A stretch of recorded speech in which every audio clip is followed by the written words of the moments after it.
Welcome student, this is your history class 7 chapter 2 part 3.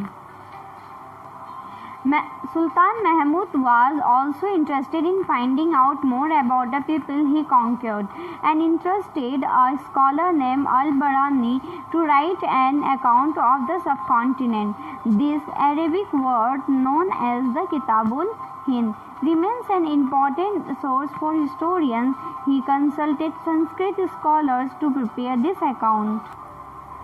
सुल्तान महमूद अपने द्वारा जीते गए लोगों के बारे में कई बातें जानना चाहता था और उसने अल-बरानी नामक एक विद्वान को इस उपमहाद्वीप का लेखा जोखा लिखने का काम सौंपा। अरबी में लिखी गई उसकी कृति किताब अल-हिंद आज भी इतिहासकारों के लिए एक महत्वपूर्ण स्रोत है। अल-बरानी ने इसे तैयार करने के लिए संस्कृत के विद्वानों से परामर्श किया। Other kings who engaged in warfare included the Chahamanas, later known as Chauhans, who ruled over the region around Delhi and Ajmer. They attempted to expand their control to the east and west, where they were opposed by Chalukyas of Gujarat and Gahadwalas of western Uttar Pradesh. The best known Chahamana ruler was Prithvi Raja III, who defeated an Afghan ruler named Sultan Muhammad Ghori in 1191 but lost to him the very next year in 1192. युद्ध करने वाले दूसरे राजाओं में चाहमान भी थे, जो बाद में चौहान के रूप में जाने गए। वे दिल्ली और अजमेर के आसपास के क्षेत्र पर शासन करते थे। उन्होंने पश्चिम और पूर्व की ओर अपने नियंत्रण क्षेत्र का विस्तार करना चाहा, जहां उन्हें गुजरात के चालुक्यों और पश्चिमी उत्तर प्रदेश के गहरवालों से टक्कर लेनी पड़ी। चाहमानों का सबसे प्रसिद्ध शासक था पृथ्वी राजा तृतीय, जिसने सुल्तान मोहम्मद गौरी नामक अफगान शासक को 1191 में हराया। 1191 में हराया, लेकिन दूसरे ही साल 1192 में उसके हाथों हार गया।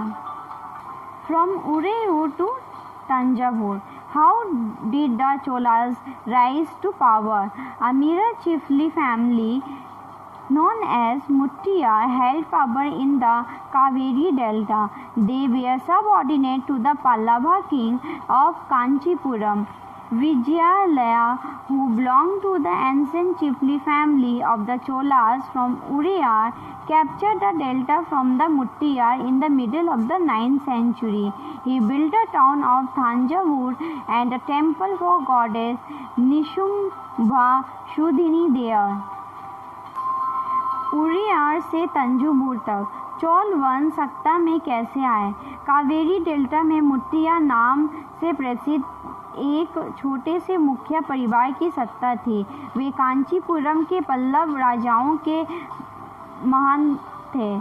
उरियार के चोल वंश से प्राचीन मुखिया परिवार के विजयालय ने 9वीं सदी के मध्य में मुट्टियार को हराकर इस डेल्टा पे कब्जा जमाया। उसने वहां तांजूबुर शहर और निशुंभ सुधनी देवी का मंदिर बनवाया। The successor of Vijayalaya conquered neighboring region and the kingdom grew in size and power. The Pandyan and the Pallava territories to the south and north were made part of this kingdom. Raja I, considered the most powerful Chola ruler, became king in 985 and expanded control over most of these areas. He also recognized the administration of the empire. Raja Raja's son, Raja I, continued his policies and even raided the Ganga Valley, Sri Lanka and countries of Southeast Asia, developing a navy for these expeditions. Vijayalaya के उत्तर अधिकारियों ने पड़ोसी इलाकों को जीता और उसका राज्य अपने क्षेत्रफल तथा शक्ति दोनों रूपों में बढ़ाता गया। दक्षिण और उत्तर के पांड्यान और पल्लव के इलाके इस राज्य का हिस्सा बन गए। राजा राजा प्रथम, जो सबसे शक्तिशाली चोल शासक माना जाता था, है 985 में राजा बना और उसी ने इसमें से ज़्यादातर क्षेत्रों पर अपने नियंत्रण का विस्तार किया। उसने साम्राज्य के प्रशासन का भी पुनर्गठन किया। राजा राजा के पुत्र राजेंद्र प्रथम ने उसकी नीतियों को जारी रखा और उसने गंगा घाटी, श्रीलंका तथा दक्षिण पूर्व एशिया के देशों पर भी हमला किया। इन अभियानों के लिए उसने एक जल सेना भी बनाई। Splendid temples and bronze sculpture. The big temples of Tanjavur and Gangaikonda Cholapuram, built by Raja Raja and Rajendra, are architectural and sculptural marvels. Chola temple often became the nuclei of settlements which grew around them. These were centers of craft production. Temples were also endowed with land by rulers as well as by others. The produce of this land went into maintaining all the specialists who worked at the temple and very often lived near it. Priests, garland makers, cooks, sweepers, musicians, dancers, etc. भव्य मंदिर और कांस्य मूर्ति कला।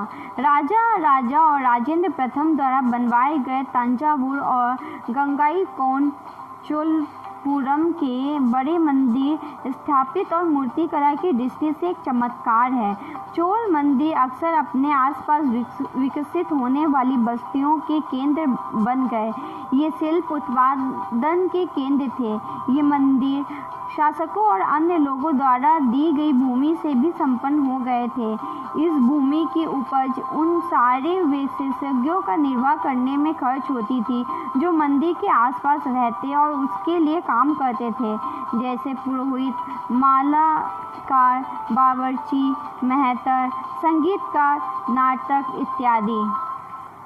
In other words, temples were not only places of worship, they were the hub of economic, social and cultural life as well.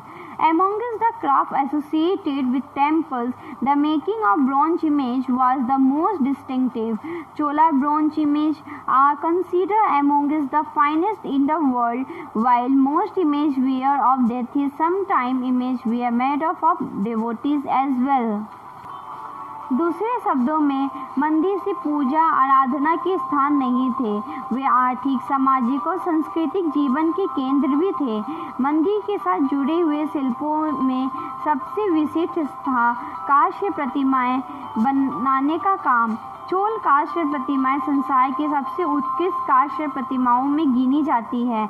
ज़्यादातर प्रतिमाएं तो देवी देवताओं की ही होती थी, लेकिन कुछ प्रतिमाएं भक्तों की भी बनाई गई थी। This is the end of this video. We will continue this chapter in next video.